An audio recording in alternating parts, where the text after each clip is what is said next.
Kiai Haji Lukman Hakim merupakan seorang seniman juga seorang ulama besar yang mengagumi dunia tasawuf. Konsentrasinya pada ilmu tasawuf dijalaninya sejak dirinya masih muda. Kiai Lukman belajar ilmu tasawuf kepada Syekh Kiai Haji Jalil Mustaqim, Mursyid Tarekat Syadziliyah, Qadiriyah, Naqsybandiyah, Samaniyah, dan Sariyah. Kiai Lukman juga aktif di dunia tulis-menulis di berbagai media massa seputar analisa keagamaan, khususnya bidang sosial dan tasawuf, dan dari berbagai tulisan dan ceramah yang beliau sampaikan, Kiai Lukman dikenal sebagai seorang sufilog.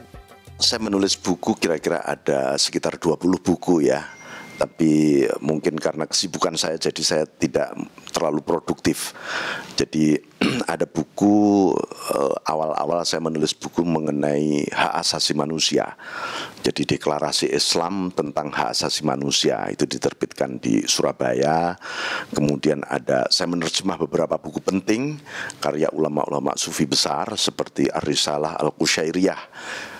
Itu menjadi buku wajib bagi seluruh mahasiswa pasca sarjana YNC Indonesia waktu itu.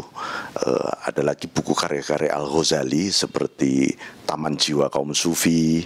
Kemudian ada buku yang cukup unik, itu Pikiran-pikiran Setengah Gila.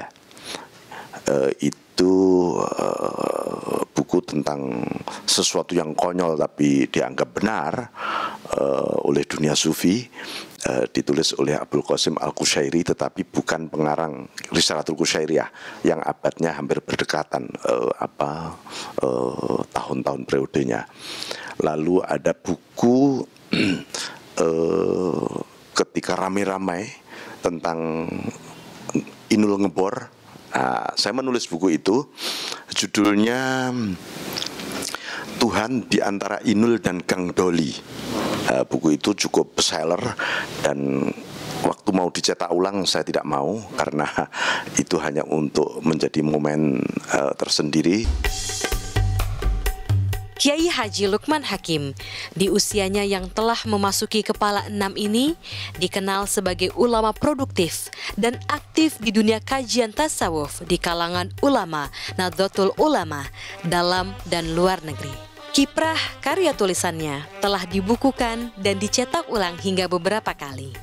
Bahkan ada juga yang menjadi bestseller di negeri ini.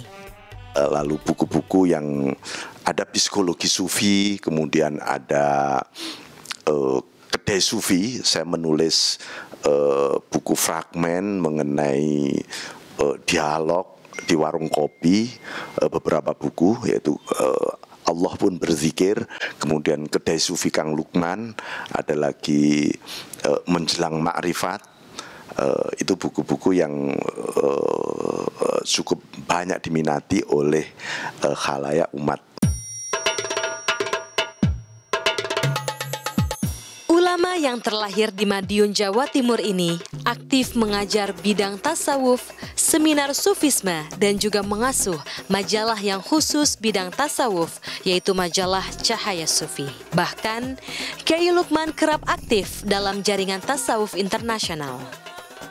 Ketekunannya di dunia tasawuf dan dunia jurnalis diakuinya berkat pengalamannya menggagas media massa milik Kiai Haji Abdurrahman Wahid atau Gus Dur. Saya sempat merintis sebuah surat kabar harian Duta. Itu harian milik Gus Dur dan kita sempat membidani itu bersama Mas Saifullah Yusuf dan kawan-kawan yang lain, sehingga turut mendukung gerakan-gerakan reformasi yang dilakukan oleh Gus Dur hingga Gus Dur jadi presiden ketika itu. Itu yang membuat kami sempat menulis sebuah buku ketika beliau jadi presiden, judulnya Di Balik Sarung Presiden. Itu buku mengenai ucapan-ucapan politik beliau setiap saat yang dianggap kontroversial oleh lawan-lawannya, tetapi saya mencoba untuk membela tapi dengan pendekatan tasawuf. Dan ketika Gus Dur jatuh, tidak menjadi presiden, saya menulis buku tentang beliau juga, judulnya Negeri Tanpa Kiai. Itu buku juga ucapan-ucapan beliau setelah tidak menjadi presiden, yang coba kita angkat menjadi pendekatan sufistik. Karena dalam satu era, negeri ini satu-satunya presiden yang masih tetap berjuang setelah tidak menjadi presiden adalah Kiai Abdurrahman Wahid. Kiai Haji Lukman Hakim merupakan seorang ulama, cendekiawan muslim dan seniman yang dimiliki Indonesia saat ini. Sifat rendah hati dan tawadhu'nya banyak dikagumi orang-orang sekitarnya. Para jamaah pengajian yang dibinanya selama bertahun-tahun ini menganggapnya sebagai ulama sufi yang penyabar dan tawadu. Hal inilah dibenarkan tidak hanya oleh jamaahnya saja, namun juga oleh seorang karyawan yang bekerja di majalah Cahaya Sufi. Kiai Lukman Hakim itu yang pertama yang saya terkesan adalah beliau seorang alim yang tawadu, yang sederhana dan apa adanya. Beliau adalah seorang